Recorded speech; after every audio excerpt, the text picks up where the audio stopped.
This is Xiaomi's new top-tier camera phone, the Xiaomi 17 Ultra by Leica. It's got some of the best photo cameras we've seen yet on a phone. But if you're thinking to get this Leica Edition over the standard one, there are some things you need to consider. I'm Will Go for GSM Arena, and this is our Xiaomi 17 Ultra Leica Edition review.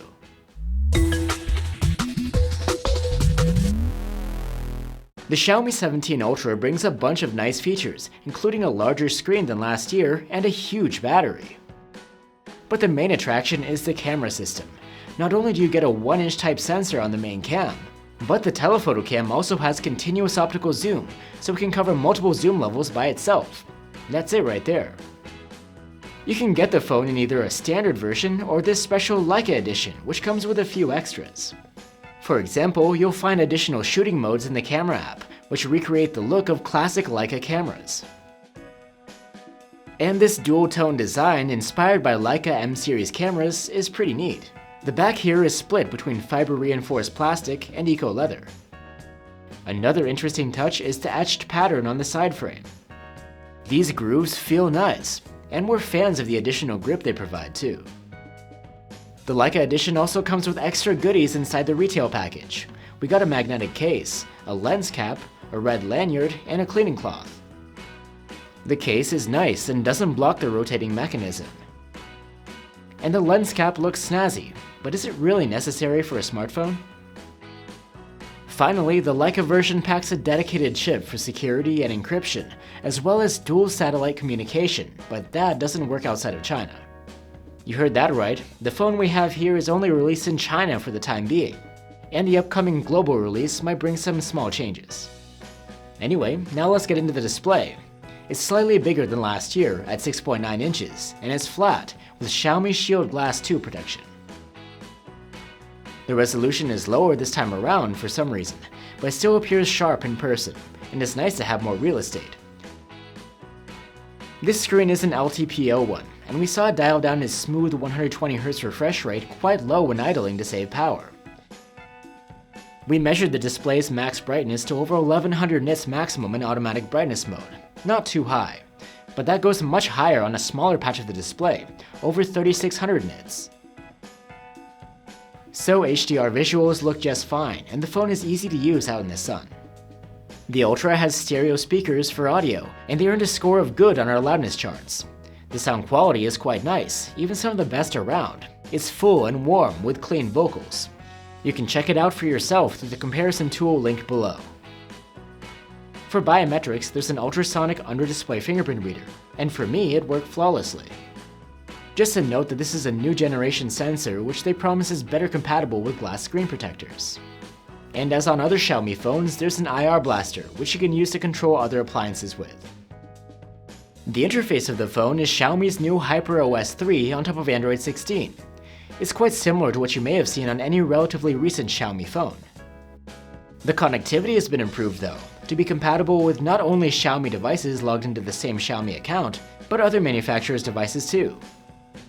As I mentioned, this unit is imported from China, so some features that require Google services wouldn't work, like Google Discover, Location History, Quick Share, or Android Auto. However, setting things up was pretty straightforward. The Google Play Store was easy to find on Xiaomi's App Store, and from there we installed the rest of the apps we wanted. The Xiaomi 17 Ultra packs Qualcomm's top chipset, and in our benchmark testing, this phone is up there with the best Android flagships we've reviewed. You won't be left wanting for power here. And when we tested the Ultra under prolonged stress, the phone handled itself pretty decently. The performance did throttle down, but then it was relatively stable and quite alright for a flagship. Xiaomi's given this phone a huge battery upgrade, all the way up to 6800 mAh. The 17 Ultra aced our usual battery testing and got a commendable overall active use score of over 19 hours. This means it not only outlasts its predecessor, but many of its direct rivals too. The Xiaomi 17 Ultra supports 90-watt charging, and our unit came with a Xiaomi 100-watt charger. With it, we were able to charge from 0 to nearly 70% in half an hour, and a full charge took a little less than an hour. There's also support for 50-watt wireless charging here. And now the cameras. There's a main cam with a 1-inch type sensor, a novel telephoto camera with continuous zoom, and a high-res ultra-wide with autofocus. The rotating ring around the cameras is a unique way to control them while you're shooting. It's customizable and can be used to launch the cameras and do things like zoom and adjust the exposure. But as we also discovered with the iPhone's camera control key, this ring doesn't actually solve any problems, it's just an alternative way to do things. And because of how it's placed, it's quite easy to hit this ring with your finger when just using the phone normally. At least you can make a fidget spinner out of it. Anyway, in our testing, the Xiaomi 17 Ultra takes some of the best photos out of all the camera phones out there.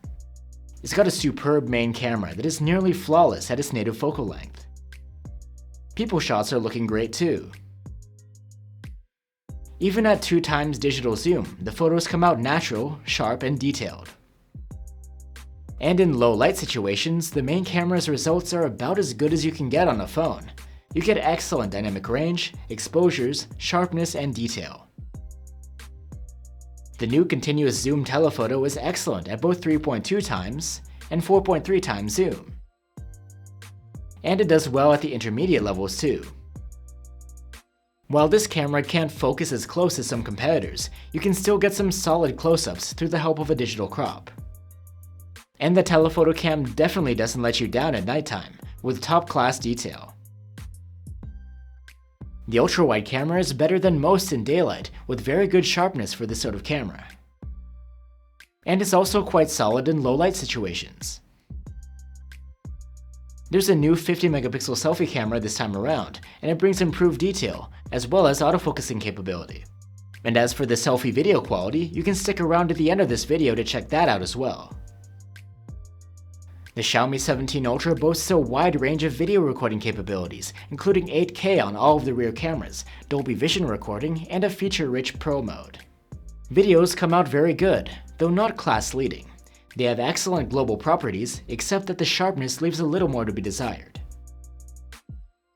And again, when recording videos at night, the results are very good, though there are some competing camera phones that can come up with sharper results. And overall, despite the electronic stabilization, the footage from the main cam is a bit shakier than expected. So there you have it, the Xiaomi 17 Ultra Leica Edition. It's just a matter of time before this phone is released globally, and it's got excellent specs and quality across the board, especially the cameras. But is it worth getting this expensive Leica version over the regular model? Sure, you do get the unique design and extra accessories in the box, but how useful is a lens cap going to be? The satellite communication would only work in China, and the rotating camera ring seems to us borderline gimmicky. With all of this in mind, you might be better off to get the non-Leica model and save some cash, but either way you'll get a great camera phone. Thanks for watching, guys. If you'd like to compare to some other recent camera phones, you can check out our reviews of the Oppo Find X9 Pro and the Vivo X300 Pro. Let us know what you think down below, and I'll see you on the next one.